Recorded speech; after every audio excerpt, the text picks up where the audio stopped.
కృష్ణానగరు, జవహర్ నగరు, ఇందిరానగరు ఈ 3 ప్రాంతాలను coordinate set చేయడం జరిగింది. దాదాపు 528 హౌజెస్ చెక్ చేయడం జరిగింది. ఇందులో 32 మంది సస్పెక్ట్స్ను తీసుకురావడం అనేది జరిగింది. ముఖ్యంగా ఈ ప్రాంతంలో సినీ కార్మికులు మరియు ఇతర రాష్ట్రాలకు చెందిన చాలామంది వ్యక్తులు ఉంటున్నారనేది తెలుస్తుంది. మరి ఈ ప్రాంతంలో కొత్త వ్యక్తులు కూడా బయట నుంచి కూడా వస్తున్నారని, క్రైమ్ కనుక చూస్తే బంజారాహిల్స్ ప్రాంతంలో ఎక్కువ క్రైమ్ కూడా ఇదే ప్రాంతంలో జరుగుతున్నట్టు మాకు క్రైమ్ను బట్టి తెలుస్తూ ఉంది.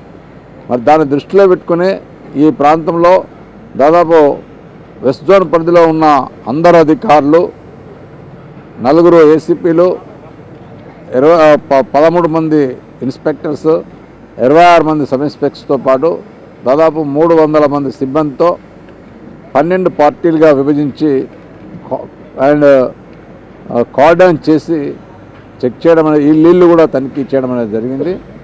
32 మందిని సస్పెక్ట్స్ని తీసుకొని వస్తే అందులో 10 మంది రౌడీ షీటర్స్, అదర్ సస్పెక్ట్స్ ఇంకో 5 ఉన్నారు. ఇందులో ఇతర రాష్ట్రాలకు చెందిన ఉత్తరాఖండ్కు చెందిన వాళ్ళు 5, నేపాలీస్ 4, మారిషస్కు ఇతర కంట్రీకి సంబంధించిన వ్యక్తి ఒక నేషనల్. ఈ విధంగా దాదాపు రాజస్థాన్కు సంబంధించిన 1, ఇందులో దాదాపు ఓల్డ్ అఫెండర్స్ 2, అదర్ సస్పెక్ట్స్ దాదాపు 10 మంది. వీళ్ళందరినీ కూడా ఇక్కడికి తీసుకురావడం అనేది జరిగింది. వాళ్ళ పూర్తి వివరాలు సేకరించి వాళ్ళ లైవ్లీహుడ్ ఏ విధంగా చేస్తున్నారో, ఇప్పుడు ఏమైనా నేరంలో పాల్గొంటున్నారో అవన్నీ కూడా వెరిఫై చేయడం అనేది జరుగుతూ ఉంది. దాదాపు 48 వెహికల్స్ను కూడా, అంటే వాటిపై సరి అయిన ఐడెంటిటీ అంటే డాక్యుమెంట్స్ లేకపోవడం మూలాన ఆ వెహికల్స్ను కూడా తీసుకురావడం జరిగింది. అందులో 45 2 వీలర్స్ అయితే, ఆటోస్ 3 వెహికల్స్ను కూడా తీసుకురావడం జరిగింది. వీటన్నిటి డాక్యుమెంట్స్ వెరిఫై చేసిన తర్వాత సంబంధిత ఓనర్స్కు వెహికల్స్ అప్పగించబడతాయి. అదేవిధంగా ఈ సస్పెక్ట్స్ వివరాలన్నీ సేకరించిన తర్వాత అన్నిటినీ, అంటే వాళ్ళకు ఎటువంటి నేరాల్లో వాళ్ళకు సంబంధం లేదని అన్నప్పుడు వారిని కూడా వాళ్ళ ఐడెంటిటీ కార్డు తనిఖీ చేసిన తర్వాత రిలీజ్ చేయడం అనేది జరుగుతుంది.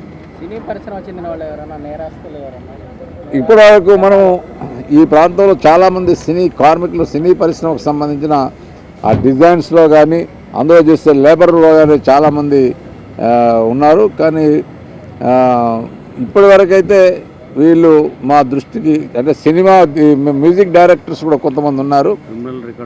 క్రిమినల్ రికార్డు మాత్రము ఎవరిపై లేదు, బట్ స్పెసిఫిక్ మా దృష్టికి కూడా ఎవరు రాలేదు.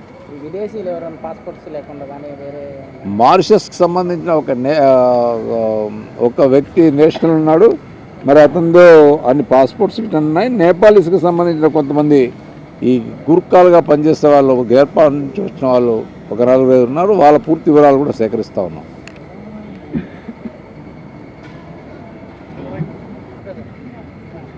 ఈ మధ్యనే హోమ్ డిపార్ట్మెంట్ ఒక సర్క్యులర్ జారీ చేయడం అనేది జరిగింది.